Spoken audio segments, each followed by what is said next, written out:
प्रस्तुत है कथा सम्राट मुंशी प्रेमचंद की प्रसिद्ध कहानी माँ। अगर आपने अभी तक हमारे चैनल को सब्सक्राइब नहीं किया है तो कृपया इसे सब्सक्राइब कर लीजिए, लाइक कीजिए, शेयर कीजिए, कमेंट्स कीजिए। थैंक यू, धन्यवाद। प्रस्तुत है प्रसिद्ध कहानी माँ। कथाकार प्रेमचंद। आज बंदी छूटकर घर आ रहा है।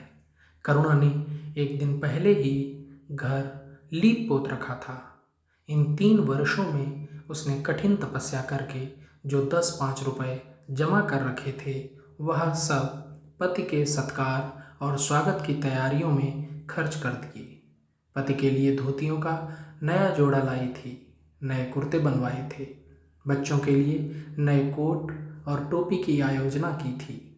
बार बार बच्चे को गले लगाती और प्रसन्न होती।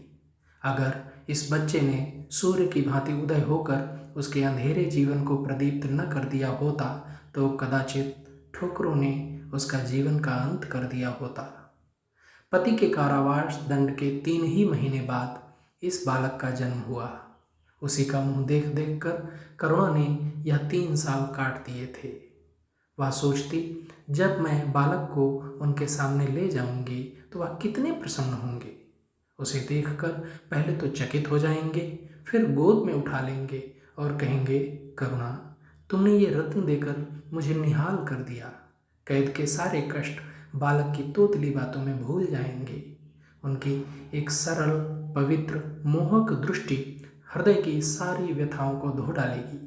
इस कल्पना का आनंद लेकर वह फूली न समाती थी।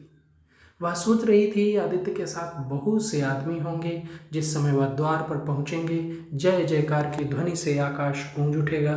कितना स्वर्गीय दृश्य होगा वह। उन आदमियों के बैठने के लिए करुणा ने एक फटा सा टाट बिछा दिया था, कुछ पान बना दिए थे और बार बार आशा में नेत्रों से द्वार की ओर ताकती थी। पति की वह सुदृढ़, उदार, तेजपूर्ण मुद्रा बार बार आंखों में फिर जाती थी। उनकी वे बातें बार बार याद आती थीं जो चलते समय उनके मुंह से निकलती थीं। उनका वह धैर्य, वह आत्मबल जो पुलिस के प्रहारों के सामने भी अटल रहा था, वह मुस्कुराहट जो उस समय भी उनके अधरों पर खेल रही थी, वह आत्माभिमान जो उस समय भी उनके मुख से टपक रहा था, क्या करुणा के हृदय से कभी विस्मृत हो सकता था? उसका स्मरण आते ही करुणा के निस्तेज मुख पर आत्मगौरव की लालिमा छा गई। यही वह अवलंब था जिसने इन 3 वर्षों की घोर यातनाओं में भी उसके हृदय को आश्वासन दिया था। कितनी ही रातें फाकों से गुजरी, बहुधा घर में दीपक जलने की नौबत भी न आती थी, पर दीनता के आंसू कभी उसकी आंखों से न गिरे। आज उन सारी विपत्तियों का अंत हो जाएगा। पति के प्रगाढ़ आलिंगन में वह सब कुछ हंसकर झेल लेगी। वह अनंत निधि पाकर फिर उसे कोई अभिलाषा न रहेगी। गगन पथ का चिरगामी लपका हुआ विश्राम की ओर चला जाता था, जहाँ संध्या ने सुनहरा फर्श सजाया था और उज्ज्वल पुष्पों की सेज बिछा रखी थी। उसी समय करुणा को एक आदमी लाठी टेकता आता दिखाई दिया, मानो किसी जीर्ण मनुष्य की वेदना ध्वनि हो। पग पग पर रुककर खांसने लगता था। उसका सिर झुका हुआ था। करुणा उसका चेहरा न देख सकती थी, लेकिन चाल ढाल से कोई बूढ़ा आदमी मालूम होता था। पर एक क्षण में जब वह समीप आ गया तो करुणा पहचान गई। वह उसका प्यारा पति ही था, किंतु शोक, उसकी सूरत कितनी बदल गई थी। वह जवानी, वह तेज, वह चपलता, वह सुगठन सब प्रस्थान कर चुका था। केवल हड्डियों का एक ढांचा रह गया था। न कोई संगी, न साथी, न यार, न दोस्त। करुणा उसे पहचानते ही बाहर निकल आई, पर आलिंगन की कामना हृदय में दबकर रह गई। सारे मंसूबे धूल में मिल गए। सारा मनोल्लास आंसुओं के प्रवाह में बह गया, विलीन हो गया। आदित्य ने घर में कदम रखते ही मुस्कुराकर करुणा को देखा, पर उस मुस्कान में वेदना का एक संसार भरा हुआ था। करुणा ऐसी शिथिल हो गई मानो हृदय का स्पंदन रुक गया हो। वह फटी हुई आंखों से स्वामी की ओर टकटकी बांधे खड़ी थी। मानो उसे अपनी आंखों पर अब भी विश्वास न आता हो। स्वागत या दुख का एक शब्द भी उसके मुंह से न निकला। बालक भी गोद में बैठा हुआ सहमी आंखों से इस कंकाल को देख रहा था और माता की गोद में चिपटा जाता था। आखिर उसने कातर स्वर में कहा, यह तुम्हारी क्या दशा है? बिल्कुल पहचाने नहीं जाते। आदित्य ने उसकी चिंता को शांत करने के लिए मुस्कुराने की चेष्टा करके कहा, कुछ नहीं, जरा दुबला हो गया हूँ। तुम्हारे हाथों का भोजन पाकर फिर स्वस्थ हो जाऊंगा। करुणा, छी, सूख कर कांटा हो गए। क्या वहाँ भरपेट भोजन नहीं मिलता था? तुम तो कहते थे कि राजनीतिक आदमियों के साथ बड़ा अच्छा व्यवहार किया जाता है, और वो तुम्हारे साथी क्या हो गए जो तुम्हें आठों पहर घेरे रहते थे और तुम्हारे पसीने की जगह खून बहाने को तैयार रहते थे। आदित्य की त्योरियों पर बल पड़ गए। बोले, यह बड़ा ही कटु अनुभव है करुणा। मुझे न मालूम था कि मेरे कैद होते ही लोग मेरी ओर से यूं आंखें फेर लेंगे, कोई बात भी न पूछेगा। राष्ट्र के नाम पर मिटने वालों का यही पुरस्कार है। यह मुझे न मालूम था। जनता अपने सेवकों को बहुत जल्द भूल जाती है, यह तो मैं जानता था, लेकिन अपने सहयोगी और सहायक इतने बेवफा होते हैं, इसका मुझे यह पहला ही अनुभव हुआ। लेकिन मुझे किसी से शिकायत नहीं। सेवा स्वयं अपना पुरस्कार है। मेरी भूल थी कि मैं इसके लिए यश और नाम चाहता था। करुणा, तो क्या वहाँ भोजन भी न मिलता था? आदित्य, यह न पूछो करुणा, बड़ी करुण कथा है। बस यही गनीमत समझो कि जीता लौट आया। तुम्हारे दर्शन बदे थे, नहीं तो कष्ट ऐसे ऐसे उठाने पड़े कि अब तक मुझे प्रस्थान कर जाना चाहिए था। मैं जरा लेटूंगा, खड़ा नहीं रहा जाता। दिन भर में इतनी दूर आया हूँ। करुणा, चलकर कुछ खा लो तो आराम से लेटो।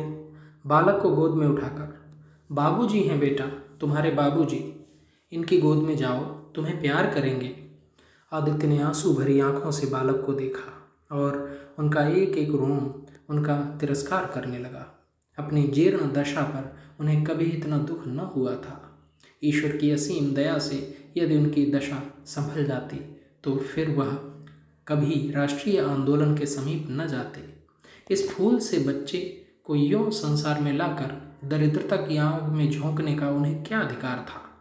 वह अब लक्ष्मी की उपासना करेंगे और अपना क्षुद्र जीवन बच्चे के लालन पालन के लिए अर्पित कर देंगे। उन्हें इस समय ऐसा ज्ञात हुआ कि बालक उन्हें उपेक्षा की दृष्टि से देख रहा है, मानो कह रहा है, मेरे साथ आपने कौन सा कर्तव्य पालन किया? उनकी सारी कामना, सारा प्यार बालक को हृदय से लगा लेने के लिए अधीर हो उठा, पर हाथ फैल न सके, हाथों में शक्ति ही न थी। करुणा बालक को लिए हुए उठी और थाली में कुछ भोजन निकाल कर लाई। आदित्य ने क्षुधापूर्ण नेत्रों से थाली की ओर देखा, मानो आज बहुत दिनों के बाद कोई खाने की चीज सामने आई है। जानता था कि कई दिनों के उपवास के बाद और आरोग्य की इस गई गुजरी दशा में उसे जवान को काबू में रखना चाहिए, पर सब्र न कर सका। थाली पर टूट पड़ा और देखते देखते थाली साफ कर दी। करुणा सशंक हो गई। उसने दोबारा किसी चीज के लिए न पूछा, थाली उठाकर चली गई, पर उसका दिल कह रहा था, इतना तो कभी न खाते थे। करुणा बच्चे को कुछ खिला रही थी कि एकाएक कानों में आवाज आई, करुणा। करुणा ने आकर पुकारा, क्या तुमने मुझे पुकारा है? आदित्य का चेहरा पीला पड़ गया था और सांस जोर जोर से चल रही थी। हाथों के सहारे वहीं टाट पर लेट गए थे। करुणा उनकी यह हालत देखकर घबरा गई। बोली, जाकर किसी वैद्य को बुला लाऊं? आदित्य ने हाथ के इशारे से उसे मना करके कहा, व्यर्थ है करुणा, अब तुमसे क्या छिपाना। मुझे तपेदिक हो गया है, कई बार मरते मरते बच गया हूँ। तुम लोगों के दर्शन बदे थे, इसलिए प्राण न निकलते थे। देखो प्रिय, रो मत। करुणा ने सिसकियों को दबाते हुए कहा, मैं वैद्य को लेकर अभी आती हूँ। आदित्य ने फिर सिर हिलाया, नहीं करुणा, केवल मेरे पास बैठी रहो, अब किसी से कोई आशा नहीं है। डॉक्टरों ने जवाब दे दिया है। मुझे तो यह आश्चर्य है कि यहाँ पहुँच कैसे गया। न जाने कौन दैवी शक्ति मुझे यहाँ खींच लाई। कदाचित यह इस बुझते हुए दीपक की अंतिम झलक थी। आह, मैंने तुम्हारे साथ बड़ा अन्याय किया, इसका मुझे हमेशा दुख रहेगा। मैं तुम्हें कोई आराम न दे सका, तुम्हारे लिए कुछ न कर सका, केवल सुहाग का दाग लगाकर और एक बालक के पालन का भार छोड़कर चला जा रहा हूँ। आह! करुणा ने हृदय को दृढ़ करके कहा, तुम्हें कहीं दर्द तो नहीं है? आग बना लाऊं? कुछ बताते क्यों नहीं? आदित्य ने करवट बदल कर कहा, कुछ करने की जरूरत नहीं प्रिय, कहीं दर्द नहीं, बस ऐसा मालूम हो रहा है कि दिल बैठा जाता है, जैसे पानी में डूबा जाता हूँ। जीवन की लीला समाप्त हो रही है, दीपक को बुझते हुए देख रहा हूँ। कह नहीं सकता कब आवाज़ बंद हो जाए। जो कुछ कहना है वह कह डालना चाहता हूँ, क्यों वह लालसा ले जाऊँ? मेरे एक प्रश्न का जवाब दोगी? पूछूं? करुणा के मन की सारी दुर्बलता, सारा शोक, सारी वेदना मनोलुप्त हो गई और उनकी जगह उस आत्मबल का उदय हुआ जो मृत्यु पर हंसता है और विपत्ति के सांपों से खेलता है। रत्न जटित मखमली म्यान में जैसे तेज तलवार छिपी रहती है, जल के कोमल प्रवाह में जैसे असीम शक्ति छिपी रहती है, वैसे ही रमणी का कोमल हृदय साहस और धैर्य को अपनी गोद में छिपाए रखता है। क्रोध जैसे तलवार को बाहर खींच लेता है, विज्ञान जैसे जल शक्ति का उद्घाटन कर लेता है, वैसे ही प्रेम रमणी के साहस और धैर्य को प्रदीप्त कर देता है। करुणा ने पति के सिर पर हाथ रखते हुए कहा, पूछते क्यों नहीं प्यारे? आदित्य ने करुणा के हाथों के कोमल स्पर्श का अनुभव करते हुए कहा, तुम्हारे विचार में मेरा जीवन कैसा था, बधाई के योग्य। देखो, तुमने मुझसे कभी पर्दा नहीं रखा, इस समय भी स्पष्ट कहना, तुम्हारे विचार में मुझे अपने जीवन पर हंसना चाहिए या रोना चाहिए? करुणा ने उल्लास के साथ कहा, यह प्रश्न क्यों करते हो प्रियतम? क्या मैंने तुम्हारी उपेक्षा कभी की है? तुम्हारा जीवन देवताओं का सा जीवन था, निस्वार्थ, निर्लिप्त और आदर्श। विघ्न बाधाओं से तंग आकर मैंने तुम्हें कितनी ही बार संसार की ओर खींचने की चेष्टा की है, पर उस समय भी मैं मन में जानती थी कि मैं तुम्हें ऊंचे आसन से गिरा रही हूँ। अगर तुम माया मोह में फंसे होते तो कदाचित मेरे मन को अधिक संतोष होता, लेकिन मेरी आत्मा को वह गर्व और उल्लास न होता जो इस समय हो रहा है। मैं अगर किसी को बड़े से बड़ा आशीर्वाद दे सकती हूँ तो वह यही होगा कि उसका जीवन तुम्हारे जैसा हो। यह कहते कहते करुणा का आभाहीन मुखमंडल ज्योतिर्मय हो गया, मानो उसकी आत्मा दिव्य हो गई हो। आदित्य ने सगर्व नेत्रों से करुणा को देखकर कहा, बस अब मुझे संतोष हो गया। करुणा, इस बच्चे की ओर से मुझे कोई शंका नहीं है, मैं उसे इससे अधिक कुशल हाथों में नहीं छोड़ सकता। मुझे विश्वास है कि जीवन भर यह ऊंचा और पवित्र आदर्श सदैव तुम्हारे सामने रहेगा। अब मैं मरने को तैयार हूँ। 7 वर्ष बीत गए। बालक प्रकाश अब 10 साल का रूपवान, बलिष्ठ, प्रसन्न मुख कुमार था। बल का तेज, साहसी और मनस्वी। भय तो उसे छू भी नहीं गया था। करुणा का संतप्त हृदय उसे देखकर शीतल हो जाता। संसार करुणा को अभाग्नी और दीन समझे, वह कभी भाग्य का रोना नहीं रोती। उसने उन आभूषणों को बेच डाला जो पति के जीवन में उसे प्राणों से प्रिय थे, और उस धन से कुछ गायें और भैंसें मोल ले ली। वह कृषक की बेटी थी और गोपालन उसके लिए कोई नया व्यवसाय न था। इसी को उसने अपनी जीविका का साधन बनाया। विशुद्ध दूध कहाँ मयस्सर होता है, सब दूध हाथों हाथ बिक जाता। करुणा को पहर रात से पहर रात तक काम में लगा रहना पड़ता, पर वह प्रसन्न थी। उसके मुख पर निराशा या दीनता की छाया नहीं, संकल्प और साहस का तेज है। उसके एक एक अंग से आत्मगौरव की ज्योति सी निकल रही थी।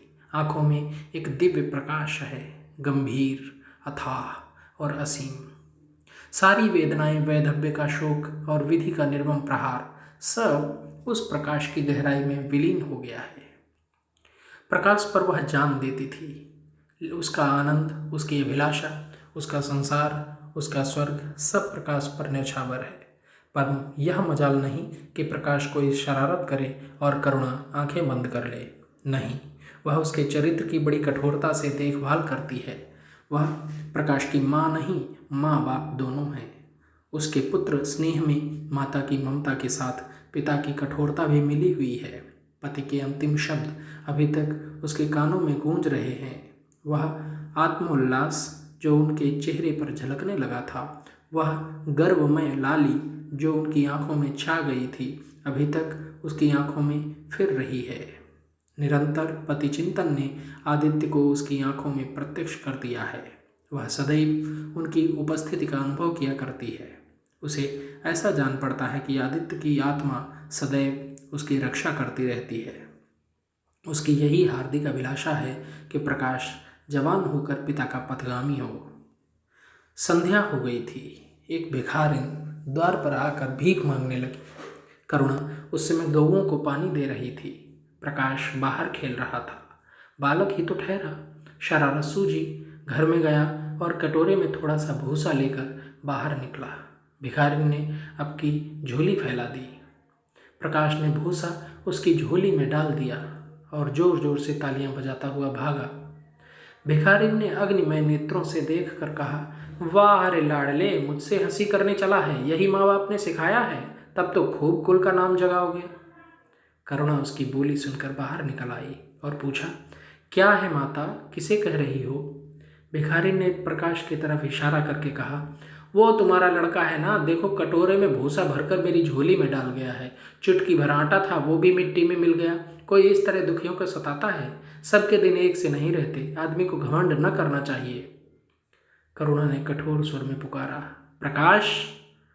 प्रकाश लज्जित न हुआ, अभिमान से सिर उठाए हुए आया और बोला, वह हमारे घर में भीख क्यों मांगने आई है? कुछ काम क्यों नहीं करती? करुणा ने उसे समझाने की चेष्टा करके कहा, शर्म नहीं आती? उल्टे और आंख दिखाते हो। प्रकाश, शर्म क्यों आए? ये रोज भीख मांगने क्यों आती है? हमारे यहाँ क्या कोई चीज़ मुफ्त आती है?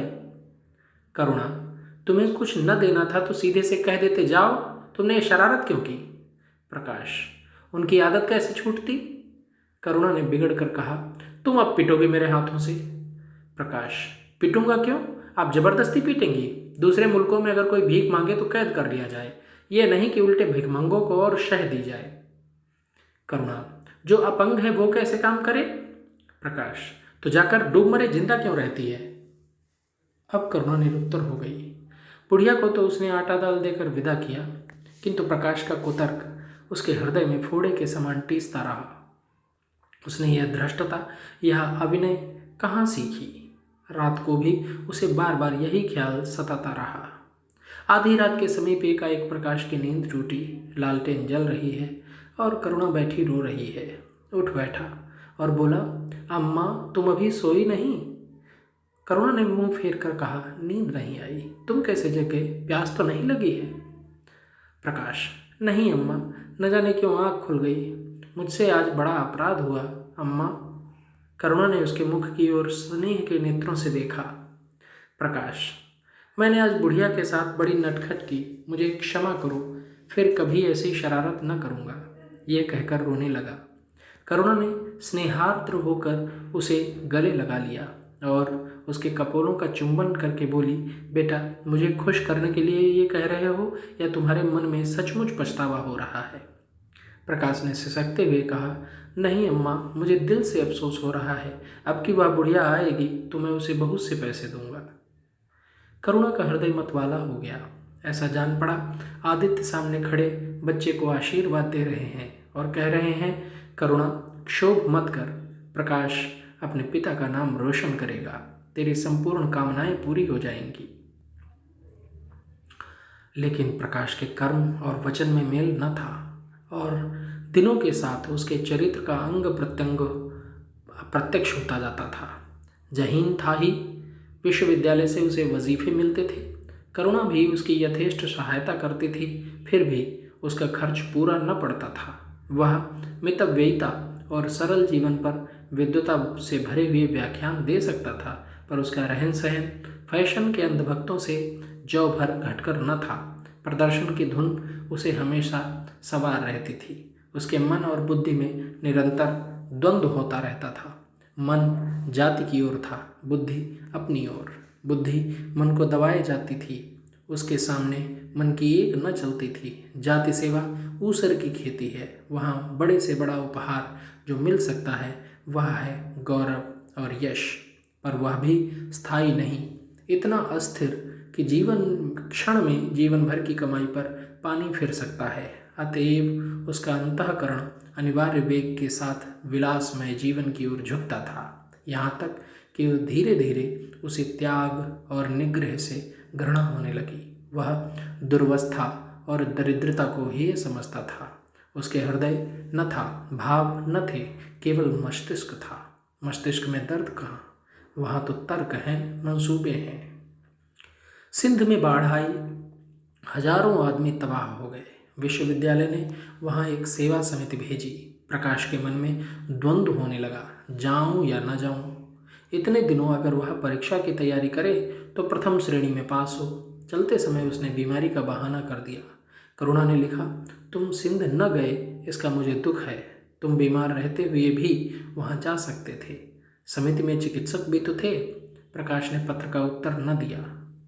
उड़ीसा में अकाल पड़ा, प्रजा मक्खियों की तरह मरने लगी। कांग्रेस ने पीड़ितों के लिए एक मिशन तैयार किया। उन्हीं दिनों विद्यालय ने इतिहास के छात्रों को ऐतिहासिक खोज के लिए लंका भेजने का निश्चय किया।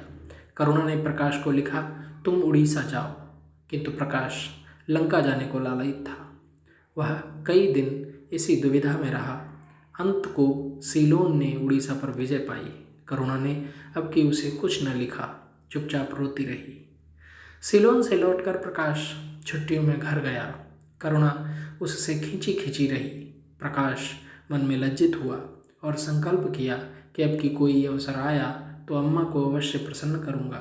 यह निश्चय करके वह विद्यालय लौटा, लेकिन यहाँ आते ही फिर परीक्षा की फिक्र सवार हो गई। यहाँ तक कि परीक्षा के दिन आ गए, मगर इम्तहान से फुर्सत पाकर भी प्रकाश घर न गया। विद्यालय के एक अध्यापक कश्मीर सैर करने जा रहे थे। प्रकाश उन्हीं के साथ कश्मीर चल खड़ा हुआ। जब परीक्षा फल निकला और प्रकाश प्रथम आया, तब उसे घर की याद आई। उसने तुरंत करुणा को पत्र लिखा और अपने आने की सूचना दी। माता को प्रसन्न करने के लिए उसने 2-4 शब्द जाति सेवा के विषय में भी लिखे। अब मैं आपकी आज्ञा का पालन करने को तैयार हूँ। मैंने शिक्षा संबंधी कार्य करने का निश्चय किया है। इसी विचार से मैंने वह विशिष्ट स्थान प्राप्त किया है। हमारे नेता भी तो विद्यालयों के आचार्यों का ही सम्मान करते हैं। अभी तक इन उपाधियों के मोह से वे मुक्त नहीं हुए हैं। हमारे नेता भी योग्यता, सदुत्साह, लगन का उतना सम्मान नहीं करते जितना उपाधियों का। अब मेरी इज्जत करेंगे और जिम्मेदारी का काम सौंपेंगे जो पहले मांगे भी न मिलता। करुणा की आस फिर बंधी। विद्यालय खुलते ही प्रकाश के नाम रजिस्ट्रार का पत्र पहुंचा। उन्होंने प्रकाश को इंग्लैंड जाकर विद्या अभ्यास करने के लिए सरकारी वजीफे की मंजूरी की सूचना दी थी। प्रकाश पत्र हाथ में लिए हर्ष के उन्माद में जाकर माँ से बोला, अम्मा, मुझे इंग्लैंड जाकर पढ़ने के लिए सरकारी वजीफा मिल गया। करुणा ने उदासीन भाव से पूछा, तो तुम्हारा क्या इरादा है? प्रकाश, मेरा इरादा? ऐसा अवसर पाकर भला कौन छोड़ता है? करुणा, तुम तो स्वयं सेवकों में भर्ती होने जा रहे थे। प्रकाश, तो आप समझते हैं स्वयं सेवक बन जाना ही जाति सेवा है? मैं इंग्लैंड से आकर भी तो सेवा कार्य कर सकता हूँ। और अम्मा, सच पूछो तो एक मजिस्ट्रेट अपने देश का जितना उपकार कर सकता है उतना 1000 स्वयंसेवक मिलकर भी नहीं कर सकते। मैं तो सिविल सर्विस की परीक्षा में बैठूंगा और मुझे विश्वास है कि सफल हो जाऊंगा। करुणा ने चकित होकर पूछा, तो क्या तुम मजिस्ट्रेट हो जाओगे? प्रकाश, सेवा भाव रखने वाला एक मजिस्ट्रेट कांग्रेस के 1000 सभापतियों से ज़्यादा उपकार कर सकता है।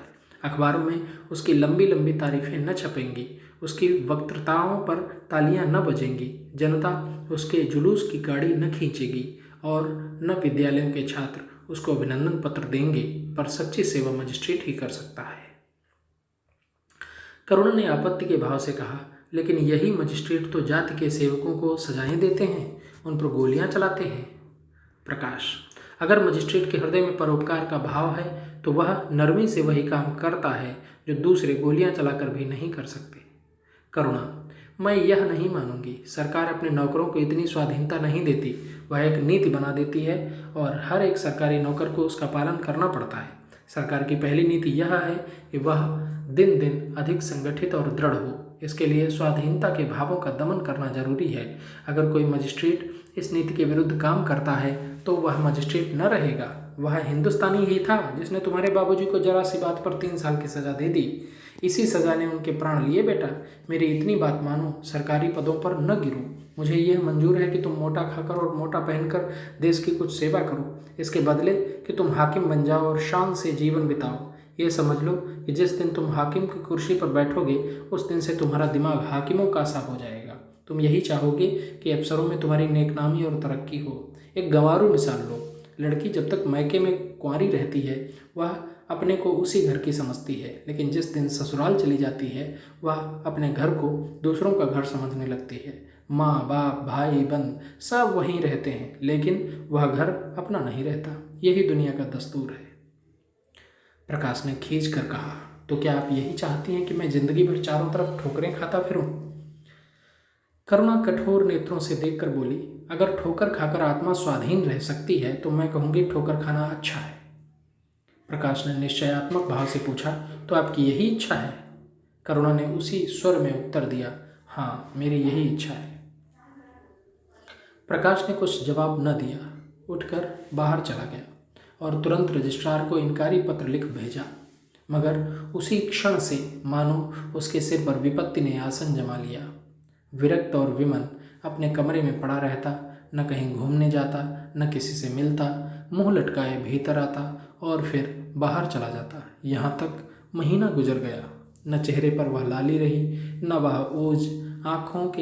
आँखें अनाथों के मुख की भांति याचना से भरी हुई, होंठ हंसना भूल गए, मानो उस इनकारी पत्र के साथ उसकी सारी सजीवता और चपलता, सारी सरलता विदा हो गई।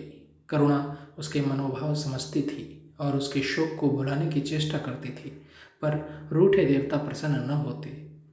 आखिर एक दिन उसने प्रकाश से कहा, बेटा अगर तुमने विलायत जाने की ठान ही ली है तो चले जाओ, मना न करूँगी। मुझे खेद है कि मैंने तुम्हें रोका। अगर मैं जानती कि तुम्हें इतना आघात पहुँचेगा तो कभी न रोकती। मैंने तो केवल इस विचार से रोका था कि तुम्हें जाति सेवा में मग्न देखकर तुम्हारे बाबूजी की आत्मा प्रसन्न होगी। उन्होंने चलते समय यही वसीयत की थी।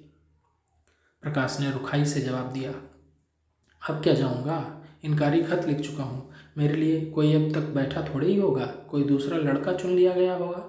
और फिर करना ही क्या है, जब आपकी मर्जी है कि गांव गांव की खाक छानता फिरूं तो वही सही। करुणा का गर्व चूर चूर हो गया। इस अनुमति से उसने बाधा का काम लेना चाहा था, पर सफल न हुई। बोली, अभी कोई न चुन लिया गया होगा, लिख दो, मैं जाने को तैयार हूँ। प्रकाश ने झुंझलाकर कहा, अब कुछ नहीं हो सकता, लोग हंसी उड़ाएंगे। मैंने तय कर लिया है कि जीवन को आपकी इच्छा के अनुकूल बनाऊंगा। करुणा, अगर तुमने शुद्ध मन से यह इरादा किया होता तो यूँ न रहते। तुम मुझसे सत्याग्रह कर रहे हो। अगर मन को दबाकर मुझे अपनी राह का कांटा समझकर तुमने मेरी इच्छा पूरी भी की तो क्या, मैं तो तब जानती जब तुम्हारे मन में ही सेवा का भाव उत्पन्न होता। तुम आज ही रजिस्ट्रार साहब को पत्र लिख दो। प्रकाश, अब मैं न लिख सकता। तो इसी शोक में तने बैठे रहोगे? लाचारी है। करुणा ने और कुछ न कहा। जरा देर में प्रकाश ने देखा कि वह कहीं जा रही है, मगर वह कुछ नहीं बोला। करुणा के लिए बाहर आना जाना कोई असाधारण बात न थी, लेकिन जब संध्या हो गई और करुणा न आई तो प्रकाश को चिंता होने लगी। अम्मा कहाँ गईं? यह प्रश्न बार बार उसके मन में उठने लगा। प्रकाश सारी रात द्वार पर बैठा रहा। भांति भांति की शंकाएं मन में उठने लगीं। उसे अब याद आया, चलते समय करुणा कितनी उदास थी, उसकी आंखें कितनी लाल थीं। यह बातें प्रकाश को उस समय क्यों नजर न आईं? वह क्यों स्वार्थ में अंधा हो गया था? हाँ, अब प्रकाश को याद आया, माँ ने साफ सुथरे कपड़े पहने थे, उनके हाथ में छतरी भी थी। तो क्या वह कहीं बहुत दूर गई हैं? किससे पूछे? अनिष्ट के भय से प्रकाश रोने लगा। श्रावण की अंधेरी भयानक रात थी। आकाश में श्याम मेघमालाएं भीषण स्वप्न की भांति छाई हुई थी। प्रकाश रह रहकर आकाश की ओर देखता था, मानो करुणा उन्हीं मेघमालाओं में बैठी है। उसने निश्चय किया, सवेरा होते ही माँ को खोजने चलूँगा। और अगर किसी ने द्वार खटखटाया। प्रकाश ने दौड़कर खोला तो देखा करुणा खड़ी है। उसका मुखमंडल इतना खोया हुआ, इतना करुण था, जैसे आज ही उसका सुहाग उठ गया है, जैसे संसार में अब उसके लिए कुछ नहीं रहा, जैसे वह नदी के किनारे खड़ी अपनी लदी हुई नाव को डूबते हुए देख रही थी और कुछ नहीं कर सकती। प्रकाश ने अधीर होकर पूछा, अम्मा कहाँ चली गई थी? बहुत देर लगाई। करुणा ने भूमि की ओर ताकते हुए जवाब दिया, एक काम से गई थी, देर हो गई। यह कहते हुए उसने प्रकाश के सामने एक बंद लिफाफा फेंक दिया। प्रकाश ने उत्सुक होकर लिफाफा उठा लिया। ऊपर ही विद्यालय की मुहर थी। तुरंत लिफाफा खोलकर पढ़ा। हल्की सी लालिमा चेहरे पर दौड़ गई। पूछा, ये तुम्हें कहाँ मिल गया अम्मा? करुणा, तुम्हारे रजिस्ट्रार के पास से लाई हूँ। क्या तुम वहाँ चली गई थी? और क्या करती? कल तो गाड़ी का समय न था, मोटर ले ली थी। प्रकाश एक क्षण तक मौन रहा, फिर कुंठित स्वर में बोला, जब तुम्हारी इच्छा ही नहीं है तो मुझे क्यों भेज रही हो? करुणा ने विरक्त भाव से कहा, इसलिए कि तुम्हारी जाने की इच्छा है। तुम्हारा यह मलिन वेश नहीं देखा जाता। अपने जीवन के 20 वर्ष तुम्हारी हित कामना पर अर्पित कर दिए। अब तुम्हारी महत्वाकांक्षा की हत्या नहीं कर सकती। तुम्हारी यात्रा सफल हो, यही हमारी हार्दिक अभिलाषा है। करुणा का कंठ रुंध गया और कुछ कह न सकी। प्रकाश उसी दिन से यात्रा की तैयारियां करने लगा। करुणा के पास जो कुछ था वह सब खर्च हो गया। कुछ ऋण भी लेना पड़ा। नए सूट बने, सूटकेस लिए गए। प्रकाश अपनी धुन में मस्त था। कभी किसी चीज़ की फरमाइश लेकर आता, कभी किसी चीज़ की। करुणा इस एक हफ्ते में इतनी दुर्बल हो गई है। उसके बालों पर कितनी सफ़ेदी आ गई है, चेहरे पर कितनी झुर्रियाँ पड़ गई हैं, यह उसे कुछ न नज़र आता। उसकी आंखों में इंग्लैंड के दृश्य समाये हुए थे। महत्वाकांक्षा आंखों पर पर्दा डाल देती है। प्रस्थान का दिन आया। आज कई दिनों के बाद धूप निकली थी। करुणा स्वामी के पुराने कपड़ों को बाहर निकाल रही थी। उसकी गाढ़े की चादरें, खद्दर के कुर्ते, पाजामे और लिहाफ अभी तक संदूक में संचित थे। प्रतिवर्ष वे धूप में सुखाए जाते और झाड़ पोंछ कर रख दिए जाते थे। करुणा ने आज फिर उन कपड़ों को निकाला, मगर सुखाकर रखने के लिए नहीं, गरीबों में बांट देने के लिए। वह आज पति से नाराज है। वह लुटिया, डोर और घड़ी जो आदित्य की चिर संगिनी थीं और जिनकी 20 वर्ष से करुणा ने उपासना की थी, आज निकालकर आंगन में फेंक दी गईं। वह झोली जो बरसों आदित्य के कंधों पर आरूढ़ रह चुकी थी, आप कूड़े में डाल दी गई। वह चित्र जिसके सामने 20 वर्ष से करुणा सिर झुकाती थी, आज वही निर्दयता से भूमि पर डाल दिया गया। पति का कोई स्मृति चिन्ह वह अब अपने घर में नहीं रखना चाहती। उसका अंतःकरण शोक और निराशा से विदीर्ण हो गया है और पति के सिवा वह किस पर क्रोध उतारे? कौन उसका अपना है? वह किससे अपनी व्यथा कहे, किसे अपनी छाती चीर कर दिखाए? वह होते तो क्या प्रकाश दास्ता की जंजीरें डालकर भूला न समाता? उसे कौन समझाए कि आदित्य भी इस अवसर पर पछताने के सिवा और कुछ न कर सकते। प्रकाश के मित्रों ने आज उसे विदाई का भोज दिया था। वहाँ से वह संध्या समय कई मित्रों के साथ मोटर पर लौटा। सफ़र का सामान मोटर पर रख दिया गया। तब वह अंदर आकर माँ से बोला, अम्मा जाता हूँ, बम्बई पहुँचकर पत्र लिखूँगा। तुम्हें मेरी कसम रोना मत और मेरे खतों का जवाब बराबर देना। जैसे किसी लाश को बाहर निकालते समय संबंधियों का धैर्य छूट जाता है, रुके हुए आंसू निकल पड़ते हैं और शोक की तरंगें उठने लगती हैं, वही दशा करुणा की हुई। कलेजे में एक हाहाकार हुआ जिसने उसकी दुर्बल आत्मा के एक एक अणु को कंपा दिया। मालूम हुआ पाँव पानी में फिसल गया है और वह लहरों में बही जा रही है। उसके मुख से शोक या आशीर्वाद का एक शब्द भी न निकला। प्रकाश ने उसके चरण छुए, अश्रुजल से माता के चरणों को पखारा, फिर बाहर चला गया। करुणा पाषाण मूर्ति की भांति खड़ी थी। सहसा ग्वाले ने आकर कहा, बहूजी भैया चले गए, बहुत रोते थे। तब करुणा की समाधि टूटी। देखा सामने कोई नहीं है। घर में मृत्यु का सा सन्नाटा छाया हुआ है और मानो हृदय की गति बंद हो गई है। सहसा करुणा की दृष्टि ऊपर उठ गई। उसने देखा कि आदित्य अपनी गोद में प्रकाश की निर्जीव देह लिए खड़े हो रहे हैं। करुणा पछाड़ खाकर गिर पड़ी। करुणा जीवित थी पर संसार से उसका कोई नाता न था। उसका छोटा सा संसार, जिसे उसने अपनी कल्पनाओं के हृदय में रचा था, स्वप्न की भांति अनंत में विलीन हो गया था।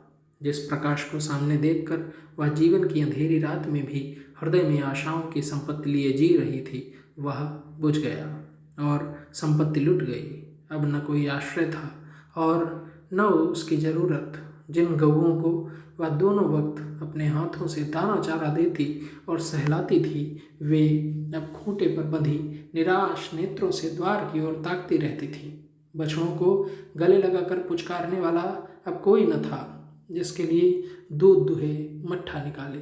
खाने वाला कौन था? करुणा ने अपने छोटे से संसार को अपने ही अंदर समेट लिया था, किंतु एक ही सप्ताह में करुणा के जीवन ने फिर रंग बदला। उसका छोटा सा संसार फैलते फैलते विश्वव्यापी हो गया। जिस लंगर ने नौका को तट से एक केंद्र पर बांध रखा था, वह उखड़ गया। अब नौका सागर के अशेष विस्तार में भ्रमण करेगी, चाहे वह उद्दाम तरंगों के वक्ष में ही क्यों न विलीन हो जाए। करुणा द्वार पर आ बैठती और मोहल्ले भर के लड़कों को जमा करके दूध पिलाती। दोपहर तक मक्खन निकालती और वह मक्खन मोहल्ले के लड़के खाते। फिर भांति भांति के पकवान बनाती और कुत्तों को खिलाती। अब यही उसका नित्य का नियम हो गया। चिड़िया, कुत्ते, बिल्लियाँ, चींटे, चींटियाँ सब अपने हो गए। प्रेम का वह द्वार अब किसी के लिए बंद न था। उस अंगुल भर जगह में जो प्रकाश के लिए भी काफ़ी न थी, अब सारा संसार समा गया था। एक दिन प्रकाश का पत्र आया। करुणा ने उसे उठाकर फेंक दिया। फिर थोड़ी देर के बाद उसे उठाकर फाड़ डाला और चिड़ियों को दाना चुगाने लगी। मगर जब निशा योगिनी ने अपनी धूनी जलाई और वेदनाएं उससे वरदान मांगने के लिए विकल हो होकर चली, तो करुणा की मनोवेदना भी सजग हो उठी। प्रकाश का पत्र पढ़ने के लिए उसका मन व्याकुल हो उठा। उसने सोचा, प्रकाश मेरा कौन है? मेरा उससे क्या प्रयोजन? हाँ, प्रकाश मेरा कौन है? हाँ, प्रकाश मेरा कौन है? हृदय ने उत्तर दिया, प्रकाश तेरा सर्वस्व है। वह तेरे उस अमर प्रेम की निशानी है जिससे तू सदैव के लिए वंचित हो गई है।